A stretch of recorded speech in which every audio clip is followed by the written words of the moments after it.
Hey guys, I want to explain something about grazing that you probably already know this, but maybe never thought about it. Is that the biggest value in grazing is if the grazing costs you zero, or maybe it's even a negative in your cash flow. Like for instance, you're bush hogging a pasture, or paying to spray the weeds or something.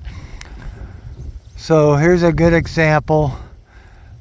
We had a guy bring us these steers. We're grazing them for, I don't know, about 60 days, maybe even less, depending on the rainfall. But we had this field this is the field that we brought the sheep and goats through after they kidded. If you remember the storm and the high water, that was a pasture adjacent to it, and then we opened the gate, let them drift over to here.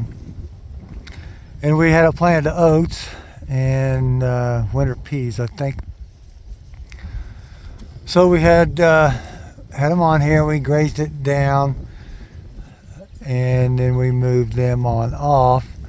They had eaten most of the forage, plus they were, they were going to get infected with more parasites as we strip grazed them across this 30 acres here. So then it grew back up, and nothing in particular. We didn't plant anything. You've got, there's some volunteer oats out here even. There's curly dock, various kinds of weedy grass, barnyard grass, foxtail. There's some red clover out in here. There's some pigweeds. They eat pigweeds. They're high in protein. You can see that one's ate off. I don't know. There's just all kinds of stuff. We didn't plant it, and we charged the grazing off to the sheep and goat herd as they moved across it. Okay, and then we'll plant this back. This is the end of July now. Well, probably middle to the end of August, if we can see some rain that's going to come.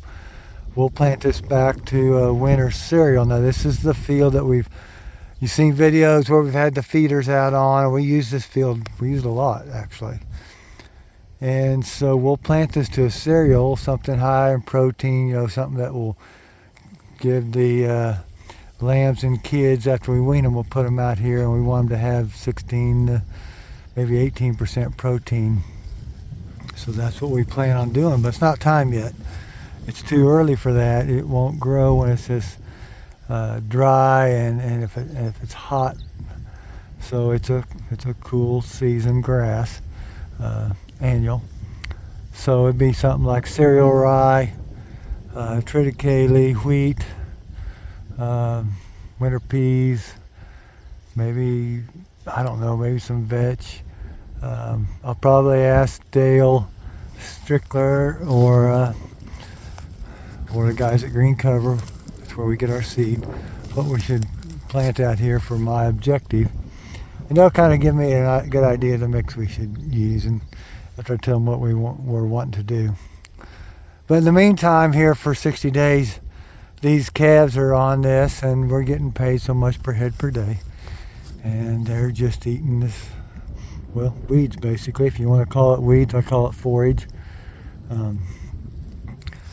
But especially with goats, if you can make your grazing cost you zero, or maybe even get paid for it from yourself, you're not bush hogging it, you're not spraying it, having to control the brush in it, or maybe somebody else will pay you.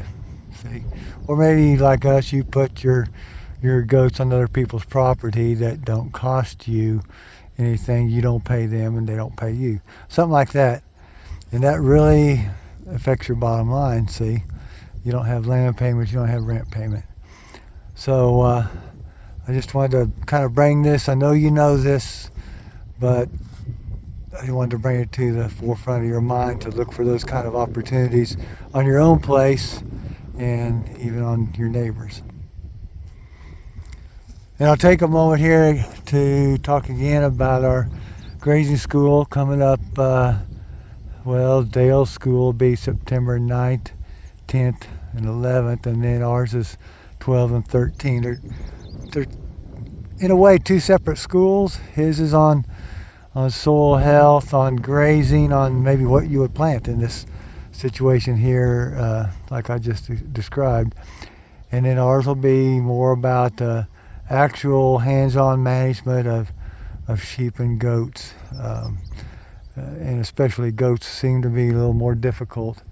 Now, there's no magic bullets, but there's some things we've learned over, 20 years that somebody else needs to know, before I'm too old to tell them, I guess. And so each day we'll spend half a day, kind of a classroom type of setting at the Dutch Country Cafe in Garnett, Kansas. And then we'll be coming out, like in my school, we'll come out to my place here, or you can see how do we do this fence? How do we keep the animals in on 1, 2, or 3 strands of barbed wire or electric wire? And how's that actually work? And how do we even build it? And what's it cost? And all that, and even more. I'll sit down here and figure out. I'll do a video about that whole school here. And Dale School will be the same week. His is on the Monday, Tuesday, Wednesday of that week at the same place. We'll be going out to his farm in the afternoon. I don't know, maybe even over here at our place. I'm not exactly sure his plans, but and he'll tell you, kind of teach you how to drought-proof your farm.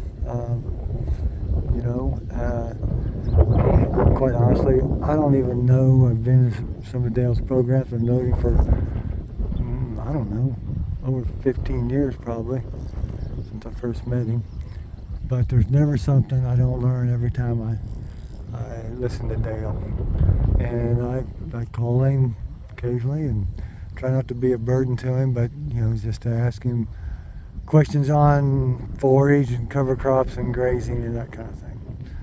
So hey, I hope you're planning on coming. I'll put the link to the web page that tells it more about it and registration in the descriptions. So, hey, hope you have a good day. Hey, and I always neglect to tell everybody this, so you probably know. I think you're supposed to hit like if you like something, and I don't know exactly all that, but I hear the other people on YouTube channels, telling that. And certainly comment or ask a question. I try to answer every question. And if you're coming to the school or thinking about it, or something you really want to make sure you see or know about, put it down there, because I don't want it to get left out. So hey, good talking to you again.